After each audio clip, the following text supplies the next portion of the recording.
Well, supporters for Governor Romney and President Obama clashed over fundamental differences that each man has in the way to approach economic policy. House Budget Committee Chairman Paul Ryan, says that the Obama administration is stifling the free market system, in his opinion. Here's some of that. We believe the genius of American free enterprise is the individual small business, the risk taker, and that government should remove those barriers for success. What happens when the government sees itself as a venture capitalist? They end up picking lots of losers. And we see a system of crony capitalism, which has really crept into the system. It's not working. The economy is in stagnation right now. Look, Chris, for every person who found a job last month, which was not a lot, 3 people gave up looking for a job. All right. So then the Obama campaign tried to poke holes in Romney's record as governor of Massachusetts. Here's Austin Goolsbee on that. The nation was in a boom. Massachusetts was doing almost the worst of all the states in terms of job creation. The reason you saw jobs growing is because government jobs were rising 6 times faster than the national rate in Massachusetts. There is a reason why, when Governor Romney stepped down from office, he had a 36% approval rating by the people in his own state, and that was during a boom.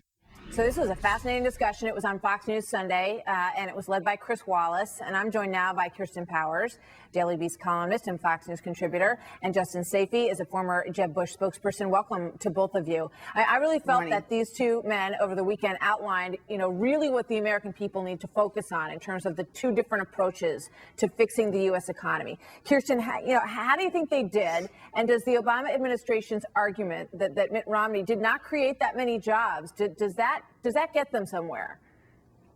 I think it's important to note that, especially if it was during a boom. That said, I think what's more important is what he plans to do in the future. And so, they've already done this, and they'll continue to do to contrast between the Ryan plan, which Mitt Romney has endorsed, and what Obama has put forth.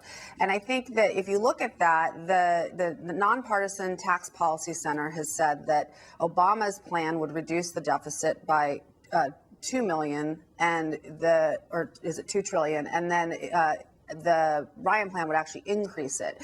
And so I think those are the kind of things that they need to be looking at, because I think what matters more is what's going to happen in the future than what happened in the past. So you are going to be looking, though, Justin, at the president's record, because he's had 3 years to turn the economy around, and what Mitt Romney proposes he would do. Your reaction to these 2 guys duking it out over the weekend?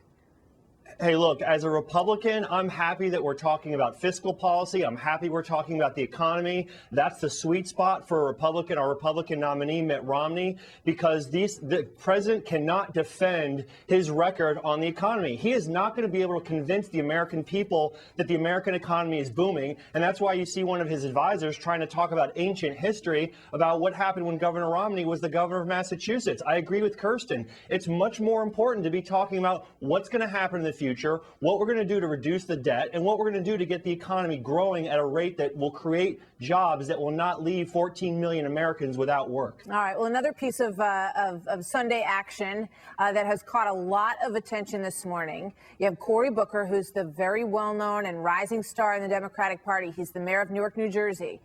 He came out and said something that I think made a lot of Obama supporters and probably some folks in the White House go, "What did he just say?" And here's what it is. Take a look.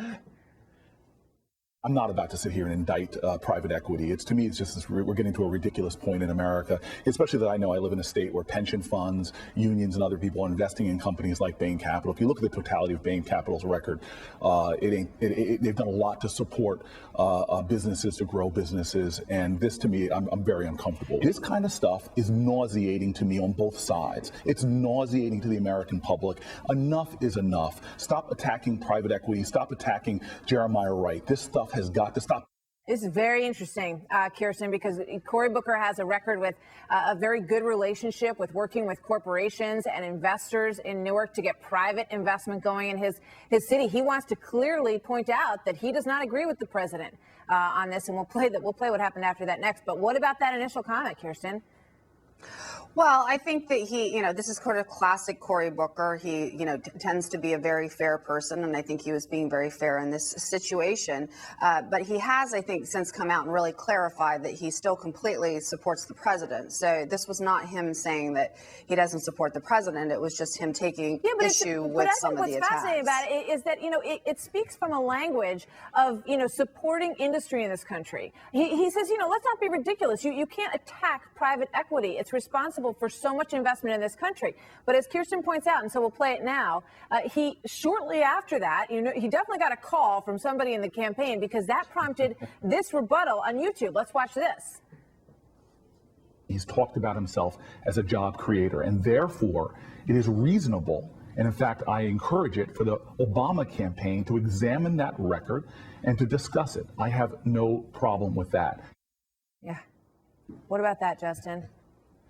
Look, I say the Obama campaign should free Cory Booker. Version 1 was Cory Booker Unplugged. That's the rising star Cory Booker. The YouTube video that obviously it appears, I'm sure there are lots of communications of the Obama campaign, was the Obama campaign under wraps Cory Booker. And I think he's at risk of diminishing his own political brand if he doesn't stick to what he said the first time on Meet the Press, when he said that if you look at the totality of Bain Capital's record, that's Governor Mitt Romney's record. They supported jobs and they created jobs. And this is one of the Democrats' rising stars. And this is one of President Obama's biggest backers saying that he believes that Bain Capital's record in its totality supported jobs and grow jobs. And that's what had the Obama campaign in a tailspin yesterday, trying to walk back his words. But I say free Cory Booker. Let the real Cory Booker speak unplugged. It was fascinating.